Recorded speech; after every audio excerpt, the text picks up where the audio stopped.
My name is Kennard Eubanks. Thank you all for being here again. Today we're honored to have. Dang, nah.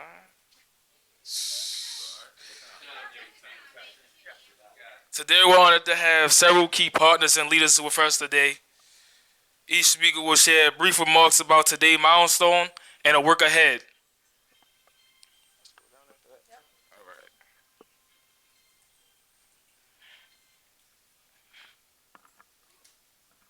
And fine.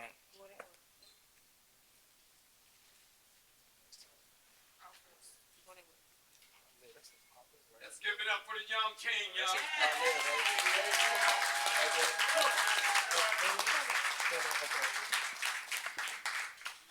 Osberger has been pillar of the Safe Streets movement for nearly a decade since 2016.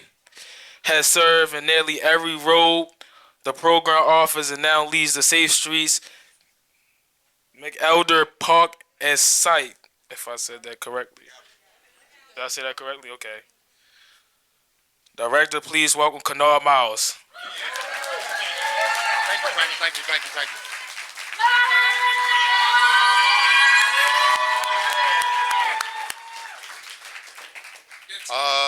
Firstly, for those who don't know me, my name is Kennard Miles. I go by the name of Nardi. I'm site director here at McElderry Park. And, I just want to thank everybody for being here. The resource who tabled upstairs, Monsi, Life Bridge, everybody who went into helping us get this building. Like, we waited almost 3 years to find the building, and we glad we waited because this was worth the wait. So, yeah, just thank everybody for being here, and I'm going to pass it off to Deasia because she do more talking than me anyway. Next up, someone whose leadership and dedication has inspired her team and her entire city. She's the 2025 Violence Prevention Center Coordinator of the Year, recognized by Moses and Mayor Brandon Scott. Please welcome Deasia D. Gibbs. Start. Hey y'all! What's up? I'm so, if y'all can't tell, listen, I'm so excited to be here. Kennard pretty much thanked everybody that supported us in getting this building. The one name that I definitely want to scream to the top of the mountains is Miss Carrera. Where is she? Yeah. Carrera! We love you. We love you so much. We are so grateful for this space. The ideas that we have already are endless. The range, the impact that we can spread throughout this community with the space that we have available to us now is incredible. Opportunities are endless. You guys know I love this job. I've been here for about a year and 2 months, year and 3 months. I was already able to be honored as the VPC of the year. So with a space like this, I just plan on getting even more passionate, even bigger, even better, even more Deasia. Y'all know. Before I get off the mic, because we got a lot of speakers, I really, really, really want to thank my team. I'm very blessed to be a part of a team who is as passionate about this mission that we are. Everybody knows that, Safe Streets, we got some haters, you know what I mean? But my team is a team that exemplifies exactly what this program is about. They are people who have not only modeled the program, but they go out into this catchment every single day, and they walk and live and breathe this model. And coming as the last person on this team, being mentored by somebody like Kennard, I cannot explain to you. Like, don't get me wrong, your girl been talented, all right? But to have a mentor like Kennard to really help shape my passion and bring me up in the Safe Streets world the correct way in the model and knowing exactly what I'm supposed to do and what my mission is, I'm beyond grateful for my team. So thank you very much, guys, and I can't wait to invite you to all my events.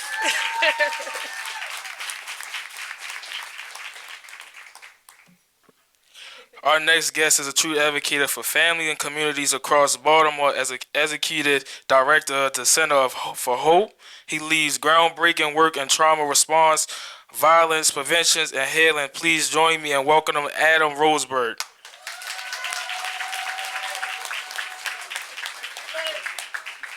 Let's give it up for our MC again, too. He's doing a great job. Thank you. Very briefly, I'm Adam Rosenberg. I'm the Vice President of Violence Intervention and Prevention at LifeBridge Health, and the Executive Director of Center for Hope. I bring greetings from all of us at LifeBridge. We care bravely every day. We love this work. This is the essence of what we do, keeping people out of hospitals, preventing people from getting shot, and finding ways to invest in the community and truly caring bravely. I bring the best wishes from Neil Meltzer, our CEO, who, due to Thanksgiving plans, can't be here. We couldn't be more proud of our Safe Streets team, right? Of our whole CVI team who's really pulled us together here, and so many of you from our Center for Hope team, or Safe Streets team, or our CVI work are here today, and we're so grateful to be a part of this and to be part of this. So thank you for the opportunity, Mr. Mayor and Monsi. These are the great days. So thanks very much. Yeah. And then I have to give a shout to Penny Green, who is ably steering this. I don't know.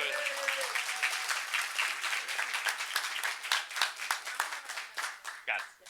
So thank you. Real quick, I'm just stepping in because we're going to add a speaker. Everybody, please give a warm welcome for Penny. She is our manager of CVI under the Center for Hope.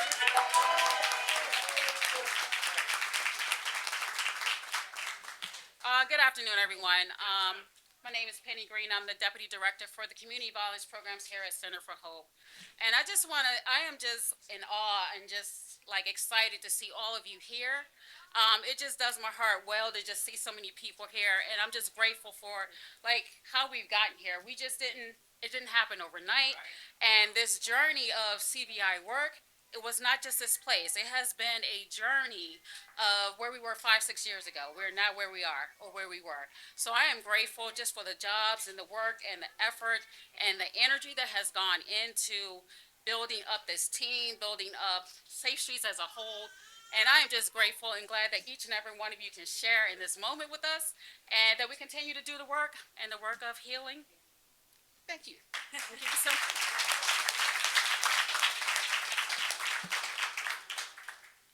Representing our 13th district, our next speaker has been a strong voice for community safety and neighborhood investment. Please welcome Councilman Antonio Glover. Thank you.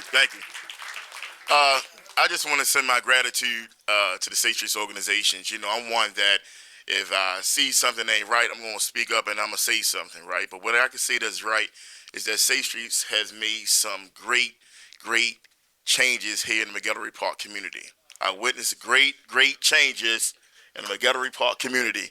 And what I see also here is what I see also is some of the other partners that are aligned with the Safe Streets organizations, like the Challenge to Change, the Tanier family, individuals in our neighborhood that are really putting in the work and really changing the trajectory of our neighborhood. We all know that if there's no struggle, there's no progress. So there was some times where as though things went this way and that way, but I'm here to say right now today that Safe Streets are here to stay. We are doing some great work in our community. I'm excited for this big, beautiful building that we have right here in our community. And also, to even see like some of my childhood friends that are now a part of Safe Streets that are making some changes in our community, like Cookie, like Terrence, and things of those nature, that they're here, right? And I know the struggles that we've been through in this community, but I'm excited to say that we're here to stay. Thank you, Mayor Scott, Marcy, for all the hard work and the money you're putting into this program, because again, we are here to stay. Thank you so much.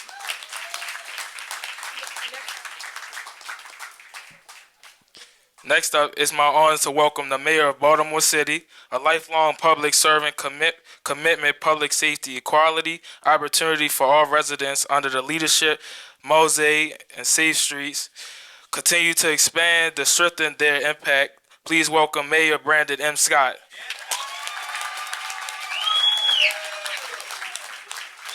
Thank you very much. I just going to say that since we're in East Baltimore, I don't think anyone knows the councilman as Antonio, but I'm gonna just leave it at that. But before I get started today, I just found this out earlier, Councilman Glover, that it's Uncle T's birthday. So we gotta sing happy birthday to Uncle T. And y'all know, y'all ready to sing? I know a couple of y'all can sing. All right, on the count of 3. 1, and look. Don't embarrass me. Y'all know what version to sing. 1, 2, 3. Happy birthday. Happy birthday. Happy birthday. If it's your birthday, make some noise. Happy birthday. Happy birthday. There we go, Uncle T. Happy birthday, Uncle T. Yeah. I am so honored to be here with everybody today, most notably all of our partners, but most notably the folks that do this great work every day, our team at Safe Streets. Let's give them a big round of applause. Another test. What do we want? Safe Streets. When do we want them? Now. All right. But this is a very big day here in East Baltimore to celebrate this space. But it's just not just an office. It's a beating heart within this community. It's a hub for resources for people who may have once felt like they was lost, but now have someone in a orange shirt, hoodie, coat, jacket that I don't have yet that will help them find their way. This will help Nardi and the team take the work that they have already been doing. I'm going to say that again, that they have already been doing in this community and take it to the next level. And that's what we want, because the impact of Safe Streets goes beyond their incredible important work to mediate and intervene in conflict that we know will end in violence, that we know we're not for, the but-for test, as they always say, but for Safe Streets and our violence workers going out there and dealing with people that no one else wants to deal with, who don't have the ability or the connection to do that. People will be getting hurt in this city. And our goal is to stop that each and every time that we can. All of this work, all of this comprehensive approach that we have to public safety, y'all, has Baltimore's murders through the 25th of November lower than they've ever been on record.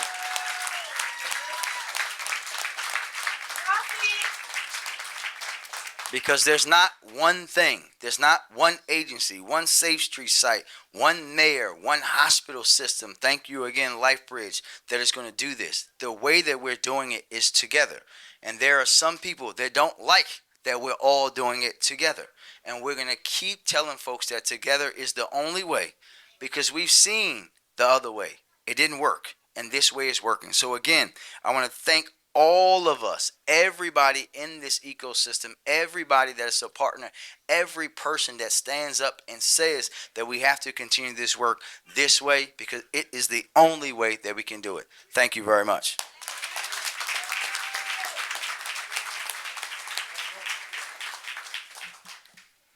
From the Mayor's Office of Neighborhood Safety and Engagement, she leads the citywide strategies, violence preventions, and work closely with Safe Streets across Baltimore. Please welcome Stephanie Meronis. Thank you, everyone. Stephanie Mavronis with the Mayor's Office of Neighborhood Safety and Engagement. It is beautiful to see all of you here.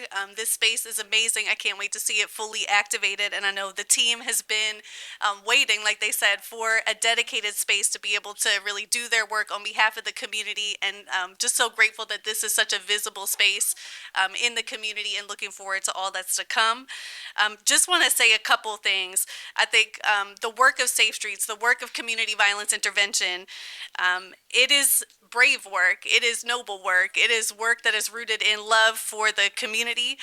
It's of the community. It's for the community. It protects the community. It is one example of community taking on the responsibility of public safety within the neighborhoods where people are. And so this is really important work. We say it often, but our Safe Streets workers, they respond when most people wouldn't. They step into that space that others would not, into harm's way at times. And they do that because they love their community. They do that to protect people. They are the reason, like the mayor said, why countless people are alive and still with us. And so I take my hat off to all of you and just appreciate the work and excited to see what's to come.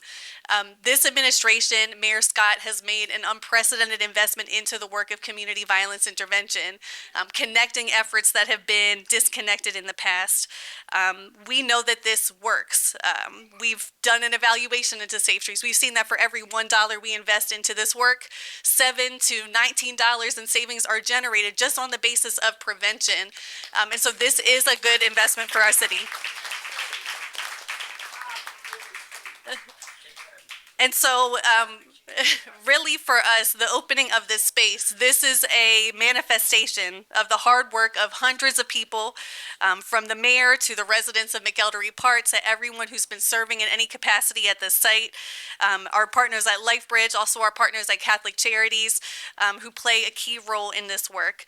The Monty CVI team, thank you for your dedication as well. I'm proud to stand here today with this team, with this coalition of partners, to celebrate this new space where we know important life-saving work is going to happen, and just want to say thank you, and excited for what's to come. Thanks. Thank you.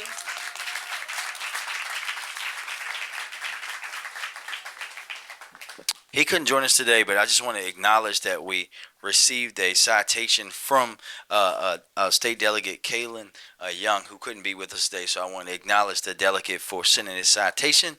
He's on daddy duty today, so I know a little bit about that, and it comes at you fast. So thank you very, very much. And with that, before we get to partying, we will take a few questions.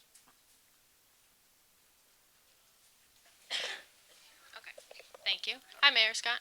Oh, hold on. I got to turn you up. Sorry. You're good. Good. Couple of questions, just logistics first.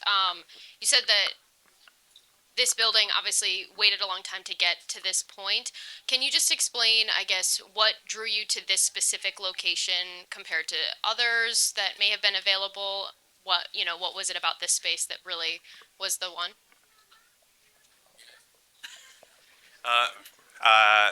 Thanks. Regarding that, I think finding real estate's hard to find, Sure. and finding a space that was able to suit our needs and have the right balance of being really ready to move in. I mean, this was a gem to find. We didn't really think we'd find something this great that didn't really require a lot of work. Okay. And that's, I think, part of it. It just took time to find the right space.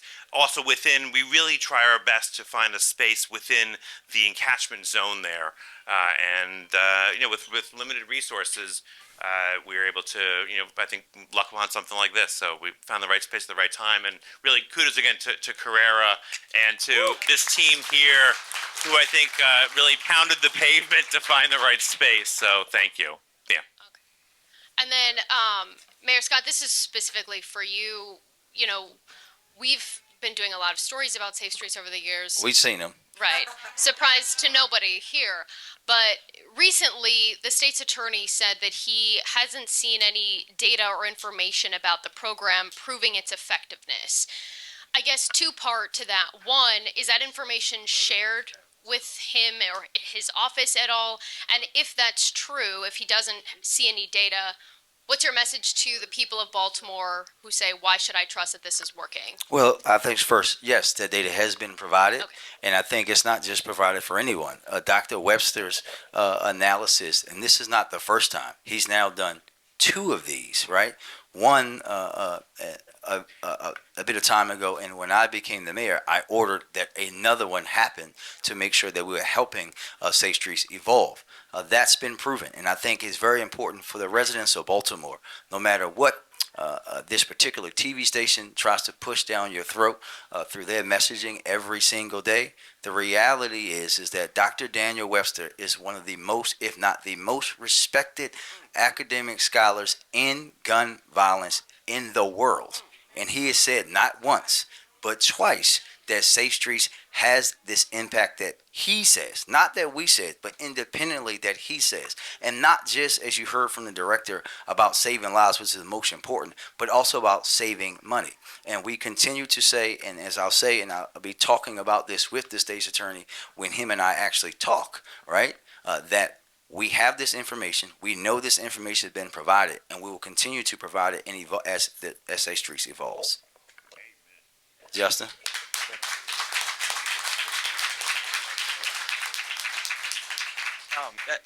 As you stated, homicides are down 60% over 3 years. We're down by historic numbers. I wondered if some of the members of Safe Streets could talk about what they see is changing, what's working, what is going on in the city that's helping drive this. Firstly, in just in our neighborhood, because it's the one that I'm always in, what I see is I see them kids taking the masks off. I see that first. I see them kids taking the masks off. I see that first. And I also maybe like 2 or 3 years ago, we had about 15 homicides in like 2 months. We ain't had a homicide since May, I want to say, since May. And before that homicide, we ain't have a homicide previously, like since July of the previous year. We went 319 days when we had one. So that's what I see changing. That's what I see changing. Like why? What's helping make that possible? Well, it's just connecting them to resources. It's connecting the resources. Is using the ecosystem, that the mayor designed and GVRS designed or the Monsi or whatever designed. We just use the ecosystem. Sure.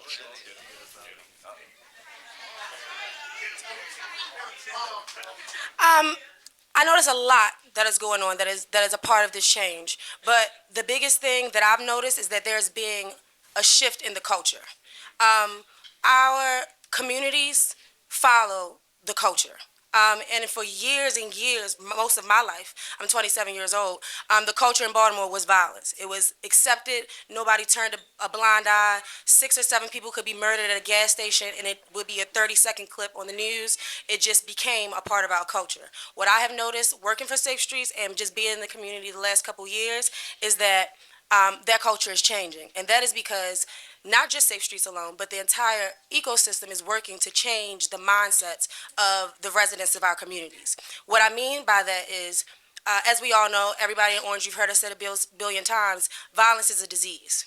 So because we are caring for it as if these people are sick, we are putting them into remission, we are constantly treating them, we're changing the mindset that it's okay. Now they understand that what I'm used to, with the culture I grew up in, is an issue, and I have to change it. Once that mindset is changed, it is contagious, just like the disease is. It bounces from the next person to the next person to the next house to the next house to the next neighborhood, and hopefully to the next city. We want to take it countrywide. We're taking them ski masks. I'll just say amen. But I think Justin, and you and I talk about this a lot. I just want to add this in, that she's spot on. Again, it's everything, and you have to understand this. You cannot, we cannot say this enough. The people who are closest to the problem are closest to the solution.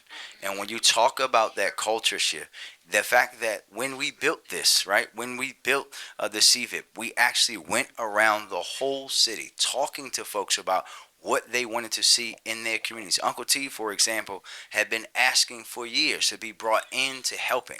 And that's the way that you're seeing us all do this together, which is the way that we're going to keep going. I know that Adam wanted to add something briefly. Thank you, Mr. Mayor. I'd only add this, is that this also takes an investment. This has been many years in the making, and we've been the beneficiary of a tremendous amount of federal investment in Baltimore City. The ARPA dollars, the CVIP money that came from the Bipartisan Safer Communities Act, and a lot of that has left the building. And we knew ARPA was ending, and I'm grateful, Mr. Mayor, that you've included this work in the ongoing budget of the city, but the CVIP money that came from a bipartisan effort in Congress is gone from Baltimore, from Safe Streets, from ROCA, from Living Classrooms. And this is a tenuous balance to keep working at it there. This doesn't happen overnight, and so I think part of the reason we're seeing these results across all these metrics now is we've had several years to invest, to take hold there, to get our feet steady as a LifeBridge Health taking this program on there. And I think the real risk we run, that we're all very vigilant about, is making sure that we're going to make sure that even if the money left from the federal government, we're still going to continue the work here ourselves. A final question.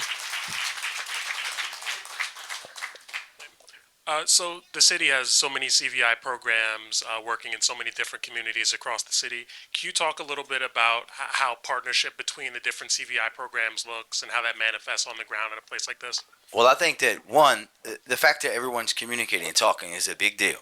For those of us who've been involved in this work in a long time in Baltimore, we remember the days when that didn't happen, right? We remember the days that not even Safe Streets itself worked in the way that they do now. You see folks here supporting folks from Park Heights. Naturally, I'm going to say Park Heights, but Park Heights and everywhere else here supporting their brothers and sisters on the east side. But when you think about what, and I'll let the director lift that up, the work that they do to bring people together, to talk about sharing resources, to make sure that everyone's singing from the same playbook. This is why not too far from here, I stood outside of a house in this neighborhood and rolled out the Comprehensive Violence Prevention Plan, because now everyone has the playbook. Everyone knows what the strategy is and how do we all fit together and working towards the goal, which we have continued to achieve and achieve and achieve and achieve. Stephanie? Yeah, I think that's exactly right. It's about more coordination. So we've had historically lots of effective programs working in their own lanes, weren't necessarily talking to each other. And so now that the Mayor's Office of Neighborhood Safety and Engagement exists, we find ways to bring those partners together directly in conversation. Sometimes we've opened up pathways for our Safe Street sites, for example, to refer people to our Monty Victim Services program. So that there's that direct connection for services and support. Folks aren't just out there on their own doing the great work, kind of isolated. And so that's one. And then I think for us in the CVI space as well, I'm thinking about how powerful it is to connect all 10 of our Safe Street sites, programs like Challenge to Change, programs across the entire city at the grassroots level with our hospital partners, doing the violence intervention work bedside, so that when people are released, they know, hey, I'm going to call Roca, or hey, I'm going to call this Safe Street site because we know someone's going back to this community. It's all about opening up those lines of communication, sharing data in some cases, and definitely sharing resources so that people know no one of us is in this alone. We each have our own lanes that we're effective in, and now we bring it together.